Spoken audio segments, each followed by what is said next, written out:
आज मुळाच्या पाल्याची आणि थोडासा मुळा घालून आणि त्यात थोडी मेथी घालून मी भाजी करते. हा मुळाचा पाला मी स्वच्छ धुवून चिरून घेतलेला आहे आणि आता तेल तापत ठेवलं आहे मी गॅसवर. त्यात मी थोडीशी राई टाकते.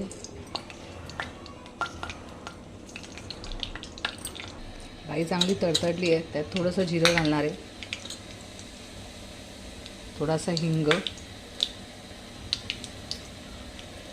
थोडीशी हळद,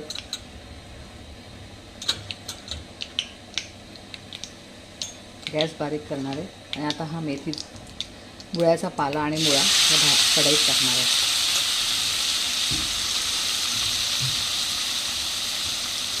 आता बाजारात बऱ्यापैकी मुळे यायला लागलेत. थंडीच्या दिवस सुरू झाल्यामुळे थोडेसे यायला लागलेत. मुळ्याची भाजी खूप छान लागते, चविष्ट आणि टेस्टी. सगळी मी घालून घेतली आणि हलवून घेणार आहे.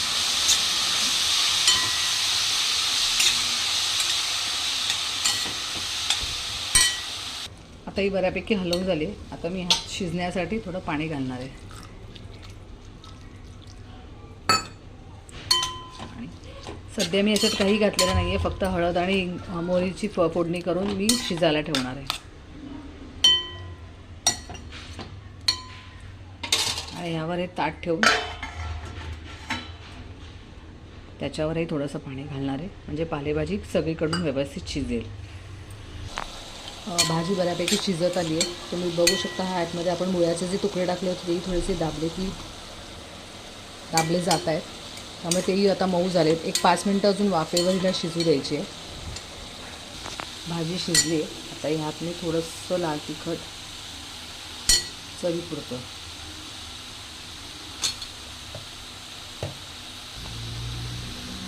थोडंसं मीठ आणि थोडीशी चवीला साखर घालणार आणि जराशी हलवून घ्या.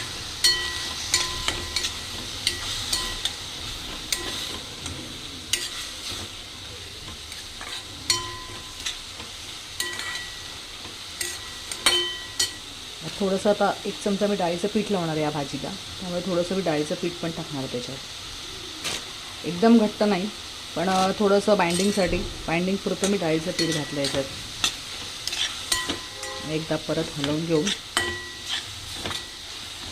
जरा वाफ, तिला डाळीचं पीठ लावल्यामुळे थोडीशी एक वाफ आणणार आहे, जेणेकरून डाळीचं पीठ छान शिजेल आतमध्ये. आपली ही मुळ्याची भाजी मस्तपैकी तयार आहे, मुळा आणि मुळ्याच्या पाल्याची भाजी. तरी तुम्हाला कशी वाटली ते नक्की कळवा. चॅनलला लाईक आणि सबस्क्राईब करा. थँक्यू.